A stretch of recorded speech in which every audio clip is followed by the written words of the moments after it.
Who else hasn't started on their New Year's resolutions? Is it just me? But it's never too late, right? Like if I told myself it was too late, then what would be the point of even starting? It just is better late than never. Welcome to Healing Mavericks. My name is Olivia, and I'm here to help you on your walk to finding the healthiest version of yourself. You guys, we've only got a couple months left of 2024, and that is completely mind-blowing to me. Where has the year gone? I don't think time has ever flown as fast in my life until I've reached my late 20s. And it's sad to say, but every day just feels so go, go, go, go, go. I look up and we're in October. We're at the end of October. I like to think there's grace in all things, and there can be grace in me starting my New Year's resolutions in October. I used to think that starting new habits like New Year's resolutions was reserved for the beginning of the year and that anything could go in the last quarter of the year. Well, that gets me in a lot of trouble because my habits, the ones that keep me healthy and happy, dwindle. They go down the drain along with the rest of the year. All throughout my life, I would treat myself well in waves and then just completely fall off. So the fall would come around and it'd start to get colder and I could hide myself more in flannels, and I equated enjoying myself as like eating a lot of fun foods, not moving my body a lot. I don't know why that was, that I just imagined that living like a fun life was just not taking care of myself, but it's gotten me in a lot of trouble. And then January would roll around and I'd set the same goals that I had the very year before, and I'd be like, this is my year. Well, spoiler alert, it never was because I never would do anything about it. I'd set my goals and try to gather up some gumption, but it was still cold. And who wants to go run outside when it's 30 something degrees out there? Not me. So I would wait until spring would roll around and I'd be like, all right, it's time to kick it into high gear. And I'd go on like these crazy, okay, today I'm fasting, today I'm doing this, today I'm doing that.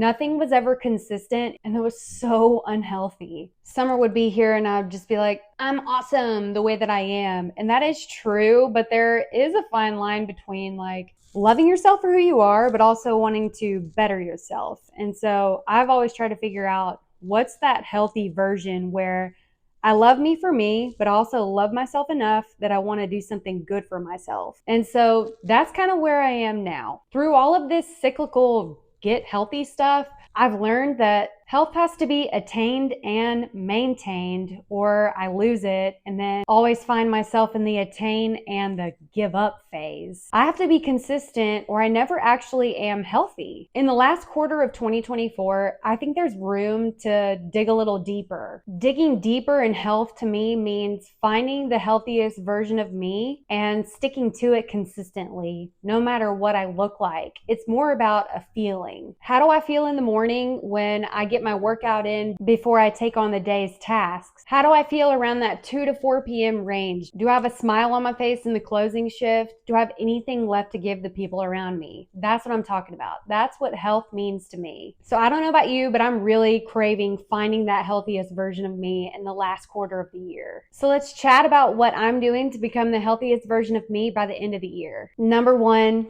diet. If you know anything about me, you know that I focus a lot on food. And when it comes to the healthiest version of me, I feel really, really good when I'm prioritizing whole foods. So I'll be following that popular 80-20 rule where I'm eating whole foods 80% of the time, and the other 20% of the time is for eating out or grabbing a snack here or there. But I'm really diving deep with that 80%. So that looks like cooking meals at home and staying consistent with my nutrition. And if that means boring meals, it means boring meals. If that means repeat meals, it means repeat meals. One thing about me is if I know something's good for me and I like it, I'm gonna eat it a lot. Some staples in my diet are eggs, vegan protein powder, pasture-raised chicken, grass-fed beef, sweet potatoes, butternut squash, and all kinds of greens. And also just centering my plate around the protein. Getting enough protein in a day is game-changing for me. And when I'm not hitting that protein, I feel it in my energy levels,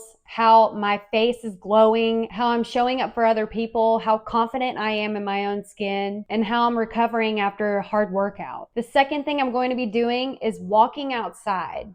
So when it comes to a step count, I love to sit anywhere between that 10 and 13,000 range. If I can hit 13,000 steps in a day, I feel the most amazing the next day. But realistically, that doesn't happen that often. I usually hit 10,000, and that's because I wake up and get a morning walk in, or I take my lunch break with a podcast outside, or I go walk with a friend. About 2 times a week, I run. Honestly, I don't love to get my steps in this way, because running for me right now just kind of feels stressful. It feels like there's this certain goal that I want, like where I want to hit a 9-minute mile pace in a 5K. And so I'm always just like looking at my watch and I'm like, man, you're not going fast enough. But then I go faster and my heart rate absolutely skyrockets. So it kind of just does the opposite effect for me, where in this last quarter of the year, I'm trying to really just focus on being healthy. And when I'm shooting my cortisol levels through the roof because I'm upset with how I'm running, that just doesn't work out for me. So I like to stick with walking. If I'm feeling really good, I will run twice a week, but they're not that great, and that's okay. I think running for me will always be an internal battle. If we ever get to where I'm just like absolutely killing it in running, it'll be a miracle. The number one reason I say I'm gonna be walking outside is because I want that vitamin D. I want the sun on my skin, in my eyes, and it really is a mood lifter for me. The third thing I'm doing to become the healthiest version of me by the end of the year is having 15 to 30 minutes of quiet time before I start my day. Sometimes this looks like reading a book or journaling or praying. I'm really just focusing on setting my day up and checking in with me before I chat with anybody else. The fourth thing I'm doing to become the healthiest version of me by the end of the year is prioritizing and de-stressing. So motherhood has taught me a lot. And one of the main things it's taught me is that I have to prioritize. There are so many things that need to be done in a day. And if I set myself up with 2 of the things that absolutely have to get done, I tell myself that we've had a successful day if I've hit those 2 things. If I hit the others, those are just bonuses. But I prioritize with the absolute most important thing. Another thing I'm doing is de-stressing. And so that's allowing myself grace. In my prioritization, that allows me to have less stress because I know I'm getting the things done that need to be done, but I'm also showing up for the people who need me. I also need me. And that means having grace for myself when I can't pick up what needs to be done. And I need all that I can get, and that really de-stresses me. The fifth thing I'm doing to find the healthiest version of me by the end of the year is strength training 4 times a week. I love to push myself hard with weights. It just gives me so much energy for the day. And when I prioritize myself in the morning, I am just a better person all around. Strength training has really helped change my body in a lot of different ways. And even I've noticed that after having 3 kids, like it's really hard to pick up your kids sometimes. But now that I'm strength training, I feel like I can sling these kids around no problem. The sixth thing I'm doing is sticking to my plan, but also calculating in wiggle room. So I'm once again going back to that 80-20 rule, where 80% of the time I'm sticking with my plan. The other 20% of the time, I'm just being. Some nights I go to bed and I really can feel like, you know what? I'm not going to wake up at 5:30 a.m. because it's just not going to be right. So I don't set that alarm clock. I let my kids be the alarm clock and we start the day from there. And I'm such a better mom because of it. With that said, feelings are fleeting. So I really have to listen to myself. Is it my body that's telling me to take a rest, or is it my mind? And a lot of the times it's just like my lazy mind. I think that's just the natural version of me. It just wants to be lazy. The seventh thing I'm doing to become the healthiest version of me by the end of the year is completely unrelated to like diet, exercise, all that stuff. It's to be honest, kind, and to think of myself less. I think true honesty is one of the most beautiful traits a person can have. And through the years, I've learned that being completely honest with myself and others really creates healthy relationships with my friends, my family, and with myself. And I want to be kind at all times. And that is